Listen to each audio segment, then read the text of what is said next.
नमस्कार दोस्तों, स्वागत है आप सभी का आपके अपने यूट्यूब चैनल सुबेद एकेडमी में। इस वीडियो में डिस्कस करेंगे बिहार शिक्षक भर्ती के जो फेज़ 2 का एग्ज़ाम हुआ था उसके बारे में। इसका जो आपका पेपर आपका है प्राइमरी का, यानी कि 1 से कक्षा 5 तक के शिक्षकों के लिए जिन लोगों ने आवेदन किया था उनका पेपर हुआ था। और ये फेज़ 2 का एग्ज़ाम है, यानी कि बीपीएससी टीआरई 2.0 का पेपर है। और जैसा आप लोग जानते हैं इसमें कई सेट बने थे, तो हमने ए सीरीज इसमें लिया है और बी सीरीज़ थी, सी सीरीज़ थी, डी सीरीज़ थी, इस प्रकार के इसमें सीरीज़ थी। लेकिन जो क्वेश्चन सब में थे, सारे सीरीज़ों में क्वेश्चन जो थे वो सेम थे। ठीक है, बस क्वेश्चनों का नंबर अलग था। मान लीजिए इस सीरीज़ में इसमें पहले नंबर पर क्वेश्चन जो आया है, दूसरी सीरीज में हो सकता हो 5वें नंबर पर क्वेश्चन हो। बाकी क्वेश्चन जो थे वो सारे एक समान थे। ठीक है, तो देखिए जो हमारा क्वेश्चन पेपर था ये 150 नंबर का था और 150 इसमें प्रश्न भी पूछे गए थे। 30 + 120। अब 30 नंबर की इसमें जो थी वो लैंग्वेज थी, यानी कि यहाँ पर देख सकते हैं लैंग्वेज जो थी इसमें 30 नंबर की थी। और जो जनरल स्टडीज़ थी वो थी 120 नंबर की। ठीक है, तो चलिए देखते हैं इसमें कौन कौन से क्वेश्चन पूछे गए थे। सबसे पहले हम देख लेते हैं इसमें लैंग्वेज के जो क्वेश्चन पूछे गए थे। ठीक है, तो देख सकते हैं, आप इसको पढ़ भी सकते हैं ठीक से, जो इसमें इंस्ट्रक्शन दिए गए थे। यहाँ पर देखिए दिया गया है 1 से 30 तक जो थे वो लैंग्वेज के क्वेश्चन थे। यहाँ पर देख सकते हैं लिखा गया है। उसमें हिंदी के लैंग्वेज जो थे वो 8 के बाद जो हिंदी के क्वेश्चन थे यहाँ पर आप आसानी से देख सकते हैं। ठीक है, समय जो इसके लिए रखा गया था वो भी 2 घंटे का समय मिला था। चलिए देखते हैं। सबसे पहले देखिए लैंग्वेज का हमारा पेपर आ जाता है निकल कर। उसमें देखते हैं हम पहला क्वेश्चन देखिए दिया गया है। Question number 1 and 2, fill in the blanks with the suitable articles like a, an and the। यानी कि आपको आर्टिकल भरना है, कहाँ पर ए आएगा, एन आएगा या द आएगा। ठीक है, तो देखिए पहला क्वेश्चन दिया गया है आई हैव सो मैनी, उसके बाद फिल इन द ब्लैंक दिया है गुड फ्रेंड्स। ठीक है, तो इसमें ए आएगा, एन आएगा, द आएगा, या इसमें से एक से ज़्यादा आ सकते हैं, इसमें से कोई नहीं आएगा। इसमें सही ऑप्शन आपका निकल कर आता है। इसमें ए भी नहीं आएगा, एन भी नहीं आएगा और द भी नहीं आएगा, तो ये भी नहीं होगा। तो सही ऑप्शन में आपका हो जाता है ई। ठीक है, ए एन द इसमें से कोई भी यूज नहीं होगा। अगला क्वेश्चन देखते हैं। आई वॉन्ट टू बिल्ड, उसके बाद फिल इन द ब्लैंक है वेरी बिग हाउस। इसमें ए आएगा, एन आएगा, द आएगा, या एक से ज़्यादा आ सकते हैं, कोई नहीं आएगा। तो इसमें सही ऑप्शन आपका निकल कर आता है, हो जाता है पहला, यानी कि ए आएगा। सही ऑप्शन इसमें क्या हो जाएगा, A. I want to build a very big house, में एक बड़ा घर बनाना चाहता, इसमें ए आ जाएगा। ठीक है, अगला क्वेश्चन देखते हैं। अगला क्वेश्चन दिया गया है which of the following is not a part of garden. इसमें से जो है गार्डन का जो पार्ट, बगीचे का पार्ट नहीं है। फ्लावर्स, ग्रास, वार्डरोब, या इसमें से एक से अधिक सही है, या नन ऑफ दिस, इसमें से कोई सही नहीं है। इसमें सही ऑप्शन आपका निकल कर आता है, हो जाता है सी, यानी कि वार्डरोब। ये जो होता है आपका गार्डन का हिस्सा नहीं होता है। अगला क्वेश्चन देखते हैं। Which of the following is the part of railway station. इसमें से जो है वो रेलवे का पार्ट कौन सा है हमें बताना है। प्लेटफार्म, ओवरब्रिज, उसके बाद दिया गया है arrival departure, more than of the above, and none of these. एक से ज़्यादा है इसमें से, या इसमें से कोई नहीं है। तो इसमें सही ऑप्शन आपका निकल कर आता है, हो जाता है चौथा, यानी कि more than one of the above. यानी कि प्लेटफार्म भी होता है, ओवरब्रिज भी होता है, अराइवल डिपार्चर भी होता है, इसलिए एक से ज़्यादा इसमें सही हो जाएंगे। तो इसलिए डी ऑप्शन इसमें सही हो जाता है। अगला क्वेश्चन देखते हैं। अगला क्वेश्चन दिया गया है the 6th letter in the alphabet after J will be. तो सही ऑप्शन में जो आपका निकल कर आता है, हो जाता है पी। क्या हो जाएगा, बी। जो छठा लेटर आता है जे के बाद वो कौन सा आएगा, पी आ जाएगा। ठीक है, क्योंकि जे, के, एल, एम, एन, ओ, पी। तो देखिए यहाँ पर ये पहला हो गया, ये दूसरा हो गया, ये तीसरा हो गया, ये चौथा हो गया, ये पांचवा हो गया, और छठे नंबर पर हमारा कौन सा आ जाएगा, छठे नंबर पर आ जाएगा आपका पी। तो इसलिए सही ऑप्शन इसमें कौन सा हो जाता है, पी। बी ऑप्शन इसमें सही हो जाता है। अगला क्वेश्चन देखते हैं। इन ए जू, उसके बाद फिल इन द ब्लैंक है live in cages, birds, animals, snake, more than above, या नन ऑफ दीज। तो इसमें सही ऑप्शन जो आपका निकल कर आता है वो हो जाता है डी, यानी कि मोर देन द एबव। ठीक है, अगला क्वेश्चन देखते हैं। डॉटर्स डॉटर मतलब पुत्री की पुत्री क्या कहलाती है, sibling, niece, cousin, more, one of the above, none of the above. तो सही ऑप्शन में आपका निकल कर आता है नन ऑफ द एबव। जो पुत्री होगी उसकी पुत्री आपकी क्या कहलाएगी, नातिन होगी। इसमें से कोई भी ऑप्शन इसमें सही नहीं है। अगला क्वेश्चन देखते हैं। माई सिबलिंग आर माई, जो सिबलिंग होते हैं हमारे कौन से होते हैं, कजिन्स होते हैं, ब्रदर्स एंड सिस्टर्स होते हैं, इन लॉज होते हैं। इनमें से एक से अधिक सही है, इसमें से कोई सही नहीं है। तो सही ऑप्शन जिसमें निकल कर आता है वो आपका हो जाता है ब्रदर्स एंड सिस्टर्स। इनको कहा जाता है आपका सिबलिंग।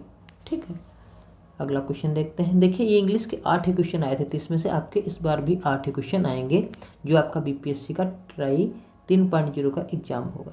ठीक है, क्योंकि पेपर का सिलेबस में कोई भी चेंजेस नहीं है और 15 फरवरी से आपके फॉर्म भरे जाने हैं, इसकी आप बात समझ लीजिए और आप तैयारी करते रहिए। देखिए अगला क्वेश्चन देखते हैं। अब देखिए जो क्वेश्चन यहाँ पर कुछ 9 से स्टार्ट होते हैं वो हिंदी के, इसका मतलब हिंदी से स्टार्ट होते हैं क्वेश्चन नंबर 9 से। ठीक है, तो इसमें देखते हैं हमारा जो पहला क्वेश्चन है क्या है। समुज्ज्वल शब्द में किस उपसर्ग का प्रयोग हुआ है। सम, सन, सम।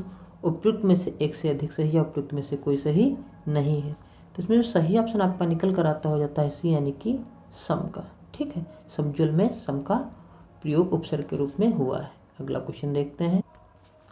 निम्नलिखित में से कौन सा शब्द आ से उपसर्ग युक्त है। अथाह, अनफड़, अनिष्ट। उपयुक्त में से एक से अधिक या इसमें से कोई नहीं। तो इसमें सही ऑप्शन आपका निकल कर आता है हो जाता है ए, यानी कि अथाह। ठीक है, ये था में आगे लग गया इसलिए उपसर्ग इसमें क्या है, आ है। अगला क्वेश्चन देखते हैं। निम्नलिखित में से कौन सा शब्द आ प्रत्यय युक्त है जिसमें आखिरी में आ आया हो। धार्मिक इसमें तो नहीं, असली इसमें भी नहीं है, प्यारा, ये ऑप्शन आपका सही हो जाता है। ठीक है, तो इसमें सही ऑप्शन आपका हो जाएगा सी, प्यारा, जो इसमें लास्ट में प्रत्यय क्या लगा है, आ यूज हुआ है। अगला क्वेश्चन देखते हैं। जिसमें दोनों पद प्रधान होते हैं वह कौन सा समास है। अव्ययी समास है, द्वंद्व समास है, बहुब्रीहि समास है। उपयुक्त में से एक से अधिक सही है, इसमें से कोई सही नहीं है। तो जिसमें दोनों पद जो प्रधान होते हैं आप लोग जानते हैं क्या होता है, द्वंद्व समास। क्या कहते हैं, द्वंद्व समास, उसमें और का प्रयोग किया जाता है। अगला क्वेश्चन देखते हैं। जन्मांध शब्द में कौन सा समास है। तत्पुरुष समास, कर्मधारय समास, द्विगु समास। उपयुक्त में से एक से अधिक या उपयुक्त में से कोई नहीं। तो इसमें सही ऑप्शन आपका निकल कर आता हो जाता है पहला, यानी कि तत्पुरुष समास। जन्मांध मतलब जो जन्म से अंधा हो, यानी कि तत्पुरुष समास हो जाता है इसमें। अगला क्वेश्चन देखते हैं। स्वर संधि के कितने मुख्य प्रकार होते हैं। 4, 5, 6।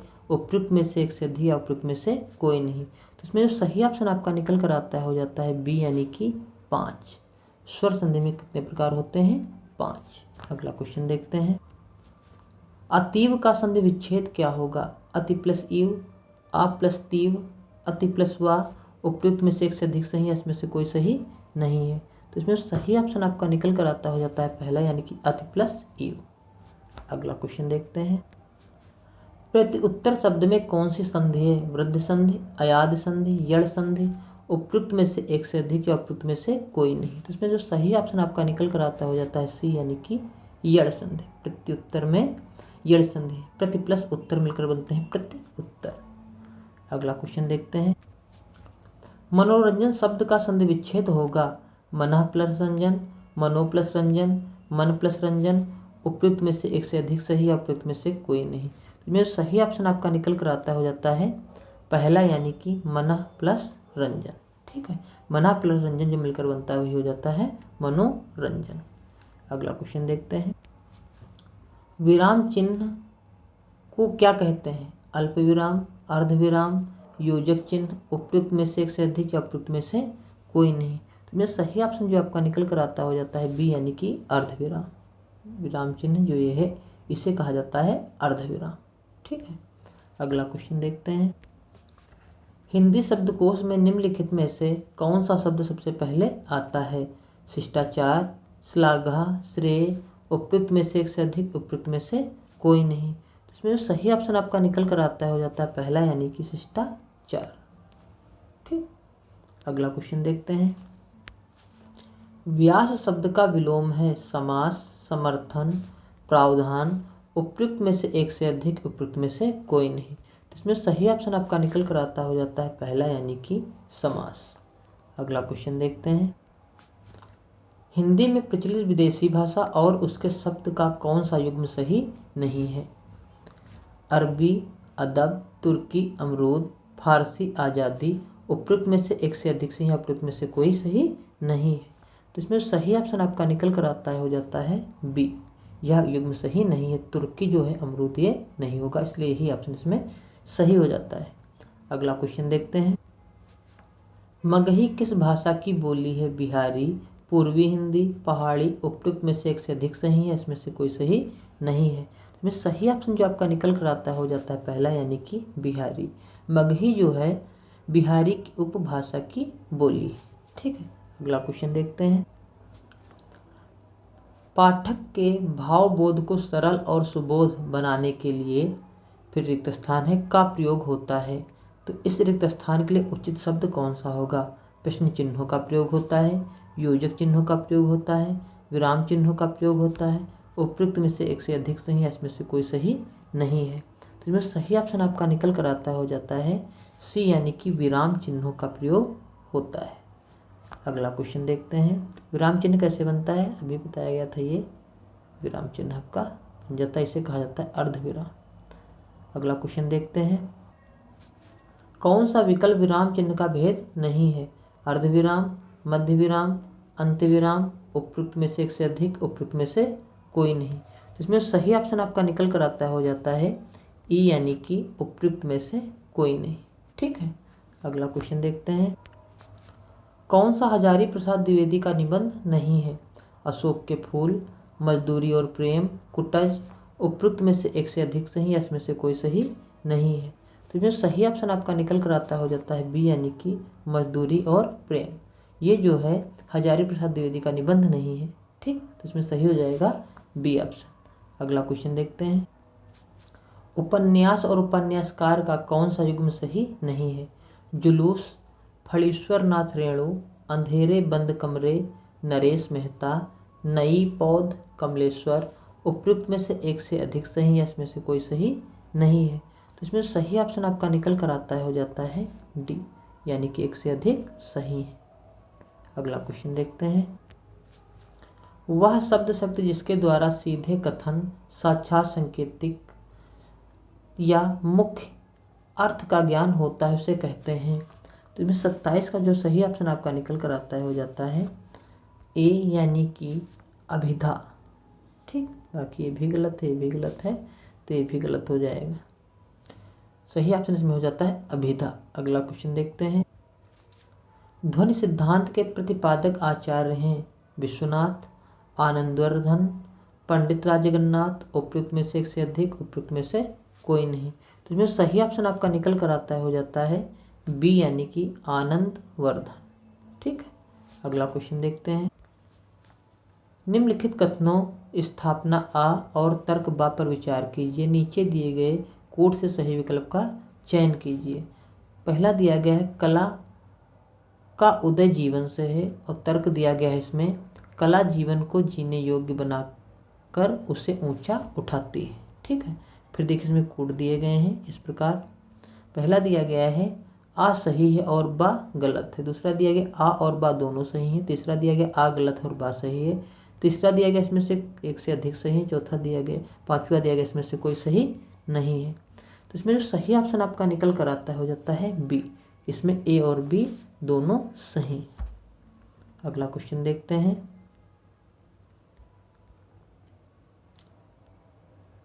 अगला क्वेश्चन हमें दिया गया है निम्नलिखित कथनों में स्थापना आ और तर्क बा पर विचार कीजिए। नीचे दिए गए कूट से सही विकल्प का चयन कीजिए। तो आ स्थापना दी गई है राष्ट्रीयता एक पुनीत भावना है। तर्क बा दिया गया है परिवर्तनशीलता कभी सृष्टि का शाश्वत नियम नहीं रही है। ठीक है, फिर देखिए इसमें कूट दिए गए हैं। बताया गया है आ गलत है और बी सही है। आ और बी दोनों गलत हैं। आ सही है और बी गलत है। उपयुक्त में से एक से अधिक सही है, इसमें से कोई सही नहीं है। तो इसमें जो सही ऑप्शन आपका निकल कर आता है, हो जाता है सी, यानी कि आ सही है और बा गलत है। ठीक है, सही ऑप्शन इसमें हो जाता है सी, आ सही है और बी गलत है, यानी कि सही ऑप्शन ये सही था, इसमें ये गलत था, इसलिए सही ऑप्शन आपका हो जाता है सी। तो इस प्रकार जो आपका पेपर था इसमें कि हमने लैंग्वेज के जो 30 क्वेश्चन आए थे वो बता दिए हैं। इसके बाद आपके क्वेश्चन रह जाते हैं 120 जनरल स्टडीज के, ठीक है। तो वो क्वेश्चन आपको नेक्स्ट वीडियो में प्रोवाइड करवा दिए जाएंगे। आप पहले कमेंट कर हमें बताइए कि जो ये आपको क्वेश्चन करवाए गए आपको कैसे लगे हैं और वीडियो आपको पसंद आया या नहीं आया। अगर नेक्स्ट वीडियो आप देखना चाहते हैं तो जल्दी से जल्दी वीडियो को शेयर कीजिए ज़्यादा से ज़्यादा और हमें कमेंट कर बताइए, जिससे हम आपको जिसके 120 क्वेश्चन रह गए हैं जीएस के वो भी करवा दें, जिससे आपकी तैयारी अच्छी हो जाए। क्योंकि ये पेपर के ही आए हुए क्वेश्चन है, बीपीएससी टीआरई 2.0 के क्वेश्चन है। सेम पेपर का पैटर्न यही रहेगा, ना कोई सिलेबस चेंज है ना कुछ, बस क्वेश्चनों में थोड़ा बहुत परिवर्तन होगा, ठीक है।